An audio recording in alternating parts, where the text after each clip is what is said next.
coming up tonight on the news at 6. Lewis and Clark County Public Health locks in regulations aimed at preventing the spread of COVID-19. What that means for you. Plus, it's going to be a step above people singing a song in their living room. Grand Street goes virtual, and how you can help them replace a critical part of the theater. From Montana's news leader, this is MTN News at 6. Good evening. Welcome to the news at 6. I'm Marian Davidson. Thanks for joining us.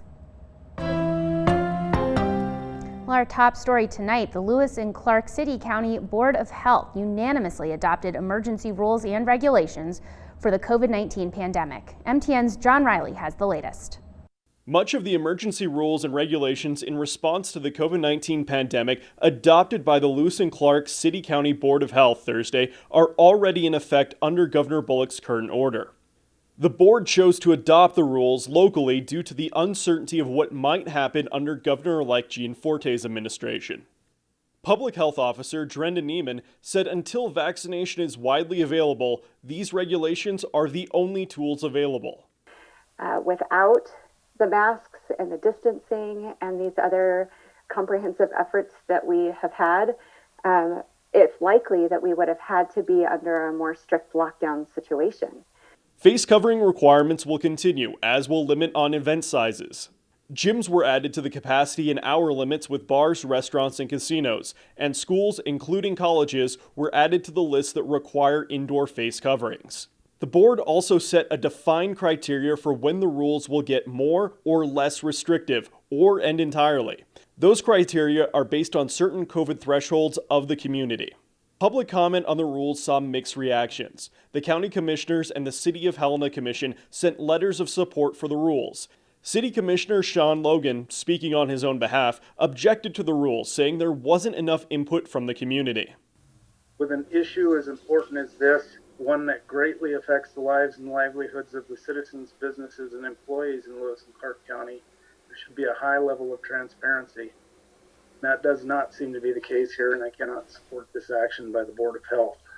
Other public comment opposing the new rules included individuals against face covering requirements for all individuals in businesses and schools, and those concerned about when the rules would end. Both Pureview and St. Peter's Health supported the emergency rules, noting that 1/3 of St. Peter's beds are currently filled with COVID patients. Reporting in Helena, John Riley, MTN News. Health clinic staff members at the Helena Indian Alliance received COVID-19 vaccinations today. Because of their partnership with Indian Health Services, they received an allocation of the Pfizer vaccine to administer to their clinic staff members. Pictured here receiving the vaccine is Executive Director of the Helena Indian Alliance, Todd Wilson. Wilson says they are proud to do their part to mitigate the community spread of the worst pandemic in a century. He also says they will be receiving a separate allocation of the Moderna vaccine through Indian Health Services, which will allow them to vaccinate even more of their staff members. Now taking a look at Montana's COVID-19 situation, a combination of state and locally reported data shows Montana's COVID-19 case total is nearing 76,000 today. Close to 9,000 of those are active cases. 890 Montanans have died as a result of complications with the virus. Now, keep in mind, we are using numbers from local county health departments along with state figures, and that's because local county health departments may be alerted to cases before Montana DPHHS. And Curtis Grevenitz is off for the rest of the week, but luckily we've got Andy Curtis holding it down in the Weather Center. Yeah, holding it down actually is a good segue because people outside, you're going to have to be holding yourself down this week because of those wind speeds across the state. We'll be pushing 50 miles per hour in some spots around Great Falls this weekend. And there you go, high wind warning at the moment. This will continue into Friday and Saturday. And there's no joke, no joking around with this. It's going to be windy over the next couple of days. It's really going to ramp up.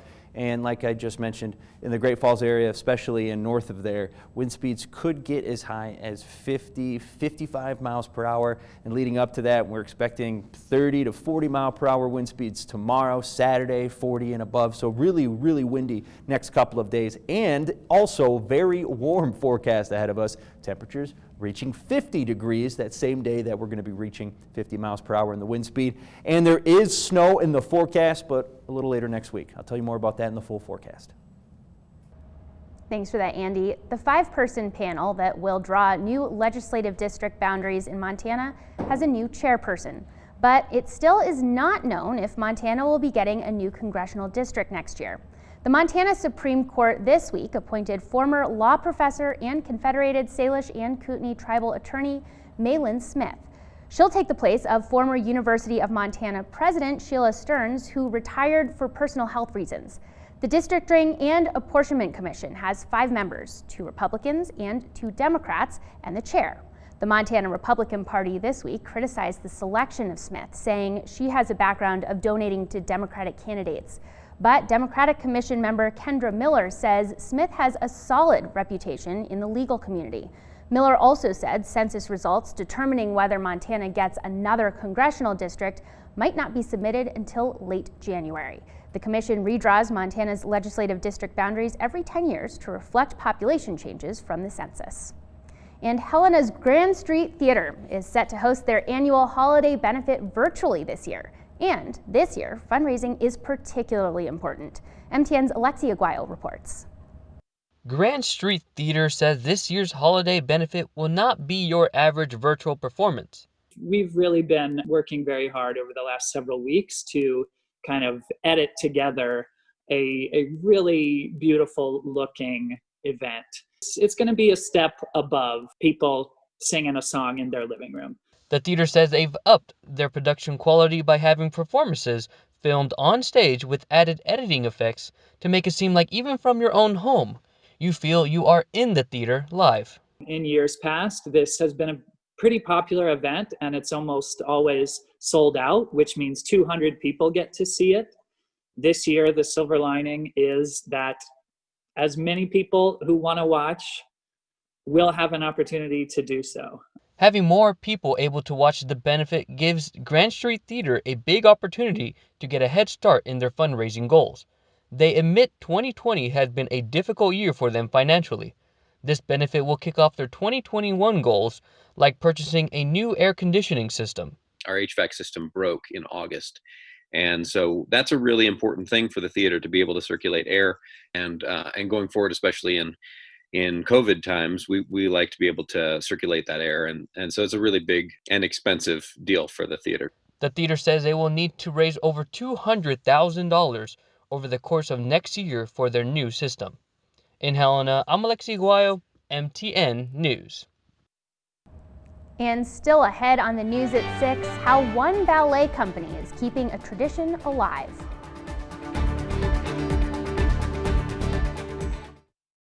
From Montana's news leader, you're watching MTN News at 6. Welcome back to the news at 6. Thanks so much for spending some time with us this evening. Many holiday traditions are going by the wayside this year, but one ballet company is making sure fans get a chance to see their favorite show. MTN's Casey Conlon reports. We all know the music, know the moves, know that Christmas isn't quite Christmas without the Nutcracker. But COVID has brought live theater to a screeching halt. The Alberta Bear can't host its customary Nutcracker performances, so Billings School for Classical Ballet is stepping in with 4 live online shows this weekend on this makeshift studio stage at the Montana Dance Center. We're really lucky that we have this really big room. It's really comfortable. We're very familiar with it. We already know the floor. We don't have the grandeur of a theater and all the fun that comes with that. But this is also a pretty darn good alternative. Everybody wants it to be a success. So if you see anything not going well, people are willing to step in and fill holes and help someone with their hair or whatever, it's just, so I know it's going to be a success just because the show must go on. Shan Fine, who recently relocated to Billings after a professional career in New York City, even recruited 2 NYC friends to help, Niall Baker and Kyle Gary. They've been great. And I think it's really fun for the children here to see male dancers more regularly. It'll look a little different than Die Hard fans are used to. Wardell and Shanfine have had to change choreography in a number of scenes to conform with COVID protocols, which the company takes very seriously. That's been an added challenge with this year doing the Nutcracker, because I've never had to perform in a mask where these girls are. We're separating all the kids in the 4 different studios. So once they're on stage, they're taken back to their area and we'll stay in that area so that there's not too many people in a room. But at its essence, this will still be the Nutcracker, a ballet that still holds a special place in every dancer's heart. For whatever reason, it just persists. And kids who have never seen it before automatically love it. And the ones who've done it all growing up through school, they still love it. There's just something about it. And it will likely mean more this year, when so much of normal life has been taken away, than ever. It's huge, really huge. They didn't get to do recital. I'm getting teary-eyed. They didn't get to do recital. Children love to perform, and in a dancer's life, it's not really long, your opportunity to continue dancing. So the Nutcracker is a big deal to a lot of people. Thus, the show will go on. Casey Conlon, MTN News. The performances are scheduled for tomorrow and Saturday nights, as well as a Saturday and Sunday matinee performance. For ticket information, head on over to scbbillings.com. And Andy, I feel like you always bring the wind with you. What do you have in store for us in weather? You ask my wife, I'm a very windy guy, and we're going to be a very windy state this week going into the weekend. Temperature's not so bad out there right now, but the wind will make it feel a lot worse than that. I'll tell you about this windy and warm week and weekend when we come back.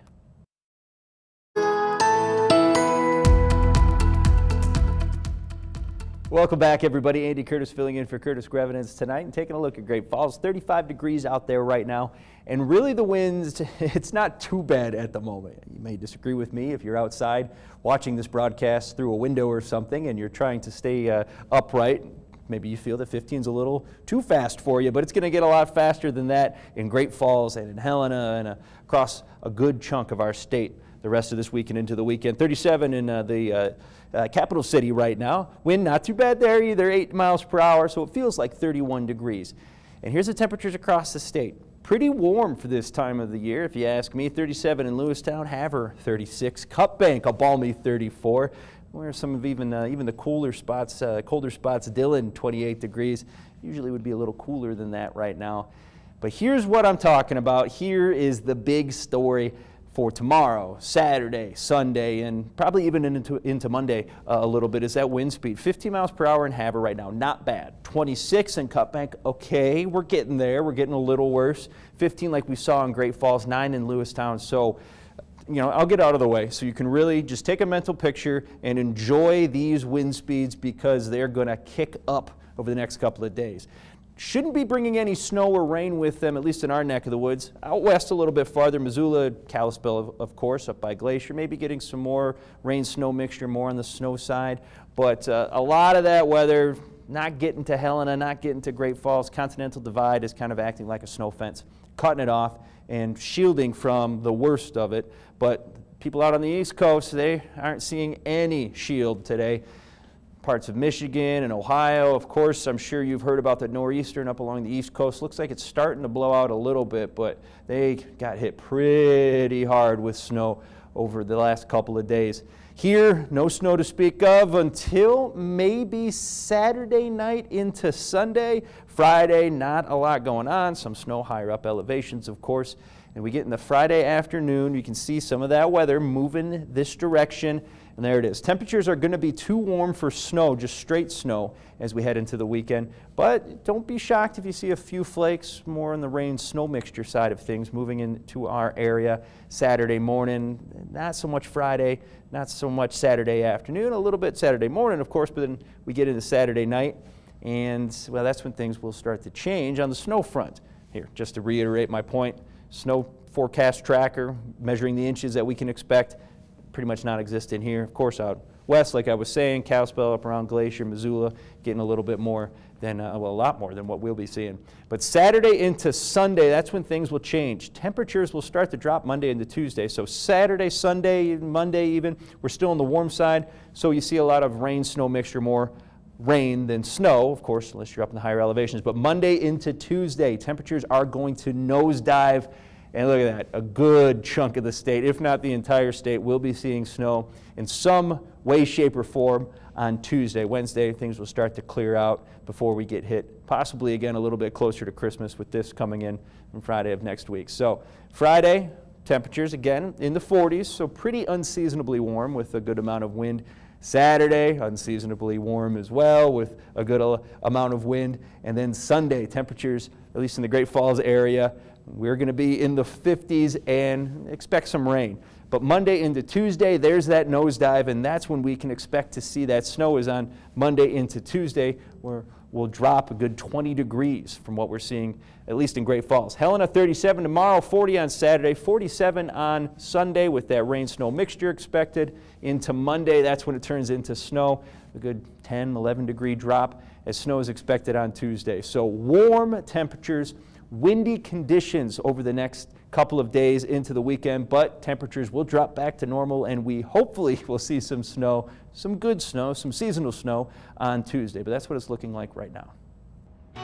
Thanks, Andy. Still ahead on the news at 6, 'tis the season for scams. How you can avoid them, coming up next. From Montana's news leader, you're watching MTN News at 6. Welcome back to the news at 6. Well, 'tis the season for Christmas shopping, gift giving, all of that, yes, but it is also the season for scams. Officials are getting a slew of complaints about thieves using texts, calls, and social media to trick people into handing over their money. Liz McLaughlin goes over the biggest scams duping customers right now and how you can spot them. In a time of record online sales, scammers are doing big business. What you're seeing is not what you're getting. Thieves offering up hard-to-find items from PS5s to even puppies. She was, just the right age, and she was white and brown. But for some hopeful pet parents like Erica Wilson, upfront payments can quickly turn into empty promises. I just didn't do due diligence. Buyer beware. According to the Better Business Bureau, pet scams now make up nearly a fourth of the scams reported to them. Don't buy a pet without seeing it in person. A warning that goes beyond puppy fever, as pandemic precautions drive consumers to make more purchases online. I don't remember the last time I actually bought something inside the store. Scammers now targeting households expecting packages. $749 is being ordered from your Amazon account. Posing as well-known companies, thieves use phony notices to trick customers into handing over account or personal information. Your iCloud account has been breached. The FTC is now reminding consumers to delete or hang up on unsolicited messages, including ones touting access to a COVID-19 vaccine. You're not going to be getting any vaccine shipped to your house before hospitals get it, before first responders, before assisted living. Officials urging a sense of caution in a very virtual holiday shopping season. Liz McLaughlin, NBC News. All right, and we'll wrap things up here on the news at 6 when we come back. From Montana's news leader, you're watching MTN News at 6.